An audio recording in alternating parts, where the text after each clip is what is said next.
De manière générale, ce que j'ai constaté pour les actions de valorisation, c'est que c'est une bonne idée pour nous, chercheurs et scientifiques, de collaborer avec des artistes, avec des citoyens engagés sur les questions qui nous intéressent, afin de produire des formes de diffusion scientifique qui soient à la fois utiles et qui ont un impact le plus vaste possible.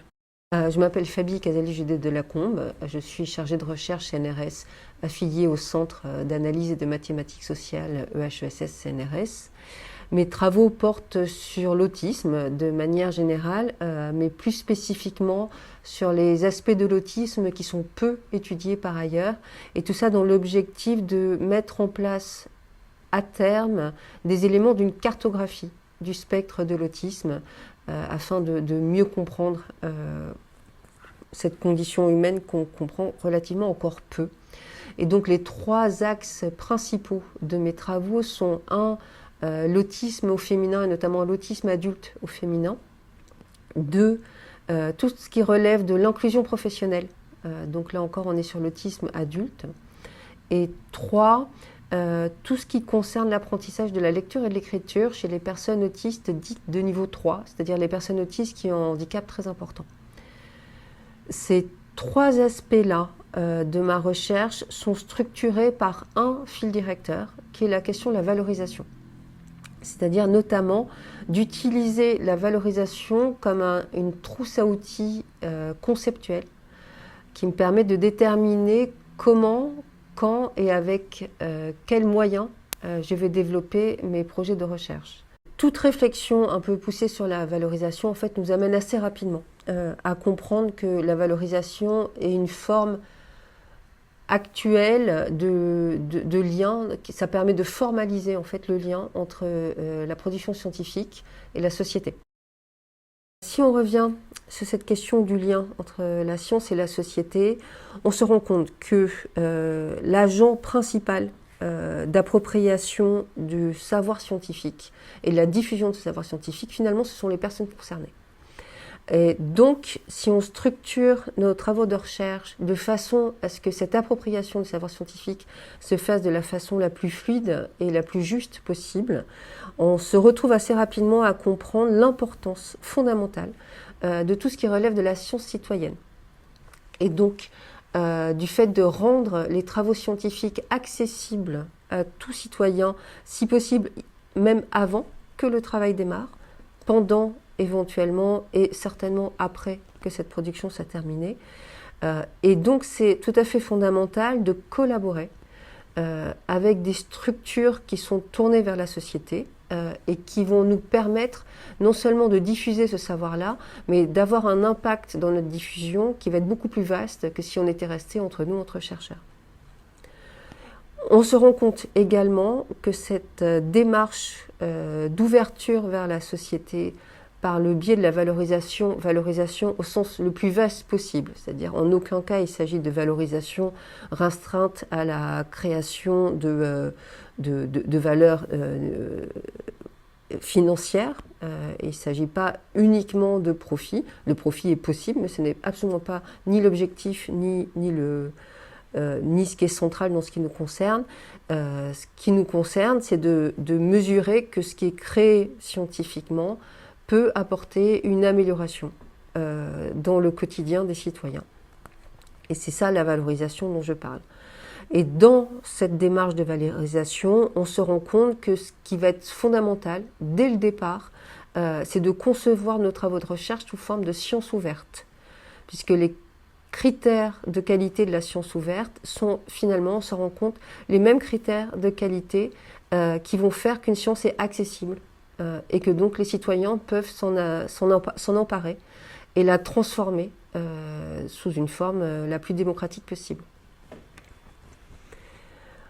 Pour revenir à mon programme de recherche et à mes travaux sur l'autisme, il y a eu cette année en 2025 deux grandes actions de valorisation, au sens où je l'entends, c'est-à-dire sous la forme d'une création de contenu issus de la science, mais sous une forme très accessible.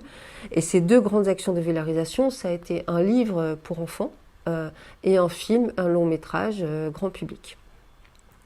Donc ce livre Le livre pour enfants qui a été publié en 2025, en janvier 2025, a été publié chez Nathan.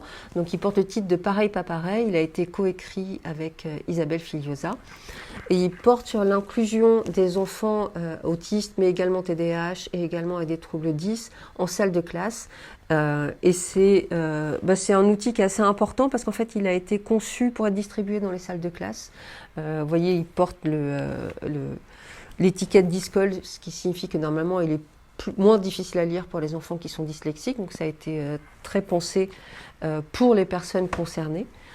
Et on espère que ce livre favorisera toutes les démarches d'inclusion en milieu scolaire. En tout cas, et pour l'instant, d'après l'éditeur, il fonctionne déjà très très bien. Il y a déjà eu une réédition en ces quelques mois de vie, donc on espère qu'il aura un large impact et qu'il va à terme faciliter la vie quotidienne de beaucoup d'enfants. La deuxième grande action de valorisation scientifique qui a été menée cette année autour de l'autisme, c'est ma participation, alors là encore dès la conception en fait, à un long métrage réalisé par Lola Doyon qui va sortir le 11 juin 2025. Et ce long métrage qui est intitulé Différente parle d'une femme qui est adulte et qui découvre son rapport personnel à l'autisme et à quel point c'est explicatif des difficultés qu'elle a eues jusque-là. Ce qui a caractérisé ce film, ce que je peux voir dans les revues critiques et ce que j'ai pu entendre de la part des spectateurs qui ont pu assister aux avant-premières, c'est deux termes qui reviennent beaucoup, qui sont le terme documenté et le terme juste. Et ça décrit très exactement la démarche qu'on a voulu avoir avec Lola Doyon, la réalisatrice.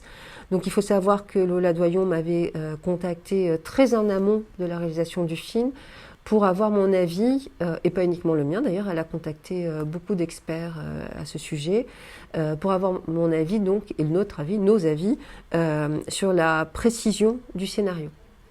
Donc il y a eu plusieurs relectures du scénario, il y a une collaboration en amont qui a été faite avec la réalisatrice pour modifier le scénario et les dialogues et le comportement des personnages de manière à ce que ce soit le plus précis et le plus juste possible dans une optique vraiment d'essayer d'améliorer, de favoriser la qualité de vie des personnes concernées, de favoriser la compréhension et finalement d'amener auprès du grand public et des personnes concernées des éléments d'information qui correspondent à ce que dit la science aujourd'hui sur la question de l'autisme.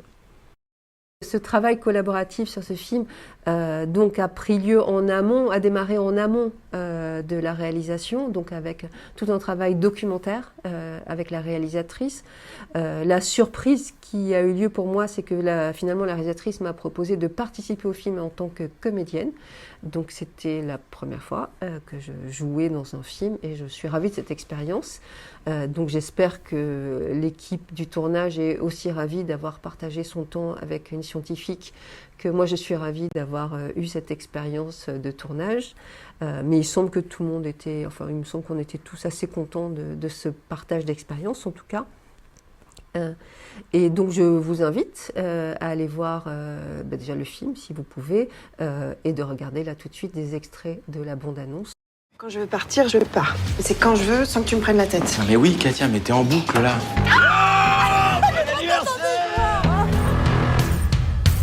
J'aime pas trop changer mes habitudes. Je suis hypersensible à la lumière et au bruit.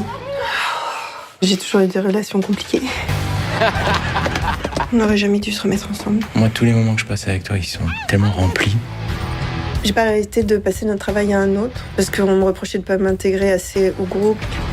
Qu'est-ce que tu fais là? Qu'est-ce que tu fais là? Bah moi je viens juste prendre un dossier en dessous de toi. J'ai vu Thomas, on peut dire qu'il m'a largué comme une sombre merde. Il était pas du tout intéressant, il était même complètement inutile. Katia! Est-ce que je suis virée? Bah non, puis c'est vraiment pas le sujet d'une réunion de rédaction. Tu passes avec Julien sur l'autisme. Alors les femmes autistes adultes dites à haut niveau de fonctionnement, celles qu'on appelait autrefois Asperger, parviennent mieux que leurs homologues masculins à s'adapter et à se camoufler socialement. Il y a des moments où je suis vraiment épuisée. Et quand je vois les autres, je me demande comment ils font. Katia, il t'énerve. Va pas t'imaginer que ça a été facile pour moi. S'entendre dire constamment votre fille ne parle pas assez, est trop timide. On peut pas vivre tout le temps reclus là, comme si les autres existaient pas. En fait, c'est que je me demande si je suis pas autiste. Autiste. Katia, c'est important de comprendre, vous n'êtes pas incapable, vous n'êtes pas inférieure, vous êtes différente.